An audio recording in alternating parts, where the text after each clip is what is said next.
Assalamualaikum warahmatullahi wabarakatuh. Pada kesempatan kali ini, kita dari kelompok 10 akan membahas tentang manajemen penanganan gizi pasca bencana pada mata kuliah Dasar Ilmu Gizi Kesehatan Masyarakat dengan dosen pengampu Ibu Desri Maulinasari, SGZ MEP. Sebelum kita memasuki materi, saya akan memperkenalkan anggota dari kelompok 10.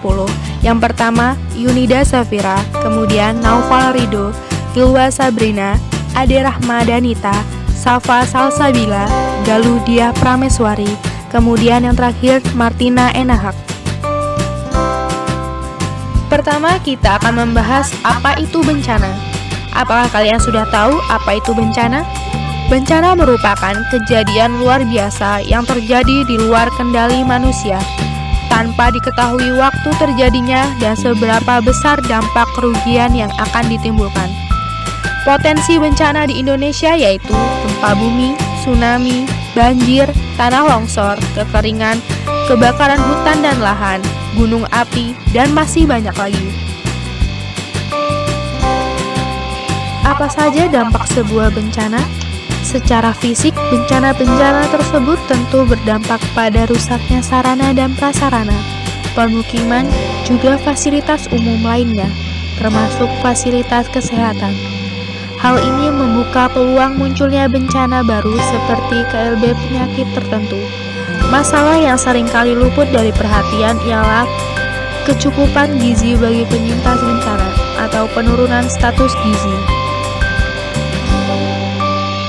Penyebab penurunan status gizi pasca bencana.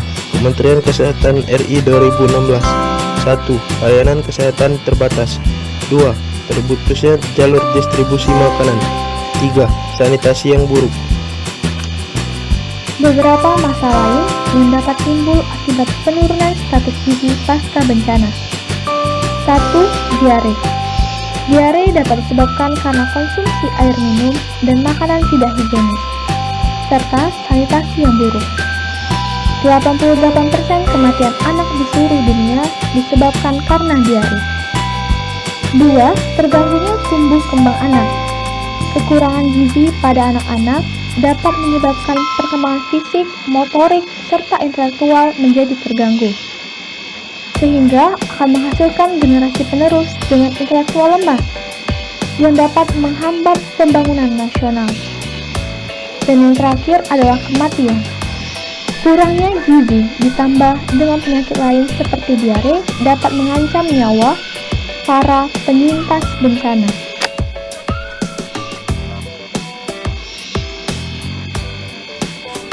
Kegiatan penanganan gizi pasca bencana. Kegiatan penanganan gizi pasca bencana pada dasarnya adalah melaksanakan pemantauan dan evaluasi sebagai bagian dari surveillance, yaitu untuk mengetahui kebutuhan yang diperlukan dan melaksanakan kegiatan pembinaan gizi sebagai tindak lanjut atau respon dari informasi yang diperoleh secara terintegrasi dengan kegiatan pelayanan kesehatan masyarakat untuk meningkatkan dan mempertahankan status gizi dan kesehatan korban bencana. Selanjutnya, penanganan gizi kelompok rentan. Yang pertama, pada bayi umur 0 sampai 23 bulan. Karena kelompok ini paling rentan, maka pemberian ASI sangat penting tetap diberikan pada situasi bencana. Untuk pemberian susu formula harus memenuhi beberapa kriteria seperti ibunya meninggal atau sakit. Yang kedua, pada anak umur 24 sampai 59 bulan.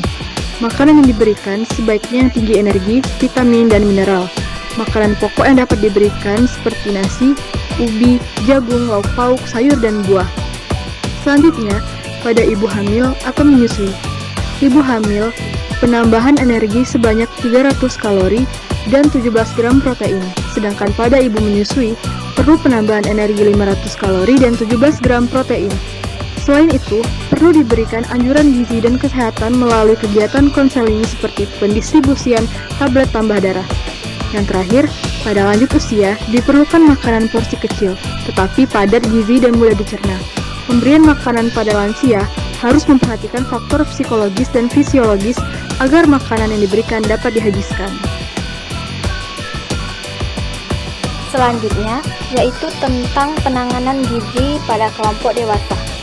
Hal-hal yang bisa dilakukan dalam menangani gizi pada kelompok ini antara lain: pertama, pemilihan bahan makanan disesuaikan dengan ketersediaan bahan makanan. Yang kedua, keragaman menu makanan dan jadwal pemberian disesuaikan dengan kemampuan tenaga pelaksana. Daftar menu harian ditempel di tempat yang mudah dilihat oleh pelaksana pengolahan makanan.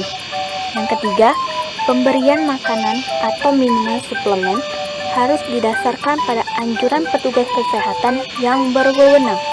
Yang keempat, perhitungan kebutuhan gizi korban bencana disusun dengan mengacu pada rata-rata angka kecukupan gizi yang dianjurkan. Dan yang terakhir, menyediakan paket bantuan pangan yang cukup untuk semua pengungsi dengan standar minimal 2100 kilokalori, 50 gram protein, dan 40 gram lemak per orang atau per harinya. Menu makanan disesuaikan dengan kebiasaan makan setempat, mudah diangkut, disimpan, dan didistribusikan, serta memenuhi kebutuhan vitamin dan mineral. Pada slide terakhir kita bisa lihat terdapat 3 buah potong gambar yang dimana itu merupakan contoh upaya penanganan gizi di posko pengungsian.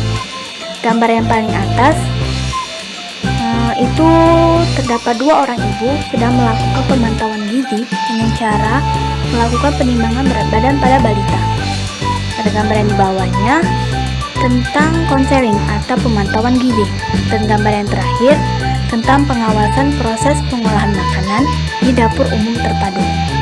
Mungkin itu saja yang dapat kelompok kami sampaikan. Apabila ada salah kata, kami mohon maaf, dan semoga apa yang kami sampaikan dapat bermanfaat. Saya akhiri. Wassalamualaikum warahmatullahi wabarakatuh.